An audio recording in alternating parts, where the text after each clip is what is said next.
Day 401 of the Ukrainian War Map, also known as the Russo-Ukrainian War. Juzzy here, and today is another update as I take a simplified and down-to-earth approach to some of the most important happenings on the ground in Ukraine, and we'll start off with taking a quick look at those Russian losses again, and currently, Russia is sitting on 173,360 military personnel losses.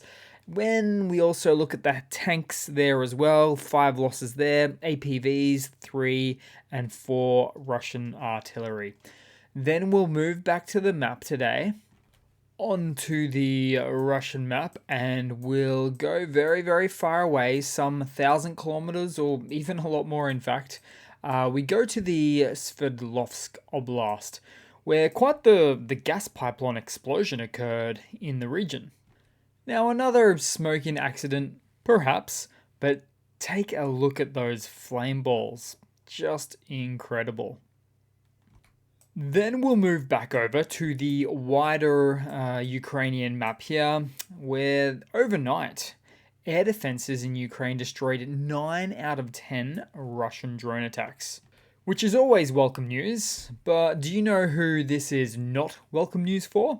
Late night Russian talk show host Olga Skarbeva, who has surprisingly become vocally quite upset that Ukrainians haven't been sitting without the lights on. As she also said that the Russian strikes into Ukraine over the last many months aren't working, saying that the longest blackout recently was just 10 hours. So there's clearly a special place in the underworld for people like that. Then we'll move into the Donbass, where something is brewing, as there's an information blackout with Ukrainian forces, particularly as it pertains to the central Donbass region. But what we do know is that fighting continues in the southern districts, particularly as Russian forces still try to make that upwards move just east of, southeast of Ivaniska, right there. But it appears that activity is most fierce around just the direct south of the city of Bakhmut itself right now. Although having said that, there wasn't really any Russian gains to speak of today, except for some more repelled Russian attacks. And by today, I literally mean today because the last day of March, which was the Russian politically determined end date to take Bakhmut by. And I always think this is a fine type of example of where Russia's politics fails. In terms of factionalism, infighting, its political favoritism, and general mismanagement, which typically leads to unsatisfactory outcomes in Russia on the battlefield, or on Russia's battlefield in Ukraine many times over. Case in point, Russian Minister of Defense, yes man, and General Sergei Shoigu, who was appointed the role of General of the Army of Russia, even though he actually has no previous military experience. He was in disaster relief before his current role. And this all happened because Putin wanted to consolidate power and eliminate any chance of dissent for a later military coup against him, for instance. But obviously the downside to this approach is that the country is no longer a meritocracy, but rather skews much more towards a poorly informed, micromanaged autocracy by one man, and that's, this guy. Then we'll move down the map to near Avdiivka, so Wherein, which is actually just southwest of Avdiivka on the contact point front lines there. Here we go, this location. As Ukrainian forces hit and destroyed several armoured vehicles of the Russian forces in a convoy right nearby, including 3 Russian tanks, presumably the T-80s from what I can see there, and a BMP-2 infantry fighting vehicle, all reportedly hit by a Javelin ATGM, which is the anti-tank guided missiles. And an impressive turret toss was to be had with one of the tanks as well. And my apologies for the stills. This would be considered fairly rough footage for this platform. So if you're super interested to see all of that and keen to support the channel as well, you can always check it out on my Patreon page linked below. Then moving down on the map, so at Marinka. Now, a Ukrainian drone spotted a dump of Russian anti-tank mines, and so then proceeded to clean those up with a drone-dropped munition. Then we move across to Zaporizhia, really the front lines here at the moment, and another day, another single armored Russian vehicle was blown up along the front lines just north of Melitopol. But something else that's worthy of a mention here is that the Ukrainian Defense Minister Reznikov has hinted at the likelihood of an upcoming counteroffensive in this region, and he also went on to say that this is likely to occur in April or May. Although, to be fair, he did specify the upcoming counteroffensive as being quote-unquote in several directions, which I've got to say is some rather vague and upsetting intel for Russia, forcing Russia to more widely distribute their forces along 1,000 kilometers plus of front lines, as Russian logistics isn't exactly adequate and timely to say the least. So they have to prep beforehand, not knowing where they need to be. Then moving across to some news for today, so do a bit of a quick hardware update. So the government of North Macedonia has officially approved the transfer of 12 Mi-24 attack helicopters to Ukraine. So that's always good to see. Soviet attack helicopters, Ukraine is already trained on them. Then in some other wildly international news, Finland has now ticked all the boxes and will be formally welcomed into NATO in just the upcoming few days from now.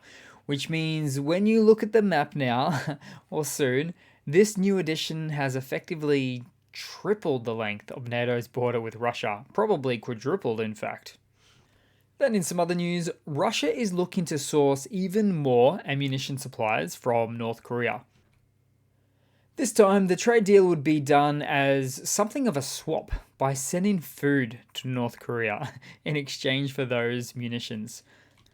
Also, previous reports suggest that North Korea provided Russia with its oldest stockpiles of Soviet-era 152mm artillery shells, which were said to have some pretty high failure rates for the Russians. And by failure rates, I mean, well, a lot of things, such as the degradation of the mechanical components and electrical fuses of the shells, which affect their reliability and safety, as it can cause premature detonation, for instance, or even failure to detonate altogether. Then there's also things like corrosion issues from exposure to moisture and temperature fluctuation over decades of improper storage and handling of these things. So why would Russia continue buying these substandard munition supplies from North Korea? Well, they don't exactly have a lot of options right now on the international market. Then a few funnies to round it all off for today, guys. So the first one is about a Ukrainian soldier who managed to pick up a cell phone from a liquidated Russian invader. Now, it turns out it was pretty easy to guess the pattern passcode. It was a Z pattern. So the Ukrainian soldier then messaged a contact on the other end of the phone to let them know why he was with the Russian soldier's phone. Gee, can you imagine? Then in another funny that I quite like, so at the booth of the Russian tank manufacturer UVZ, located at Moscow International Salon of Inventions and Innovative Technologies, right next to the advertised T90 and the BMP T, which was the Terminator, which Ukraine's taken out of the Russian BMP Terminator, a T55 is displayed and advertised.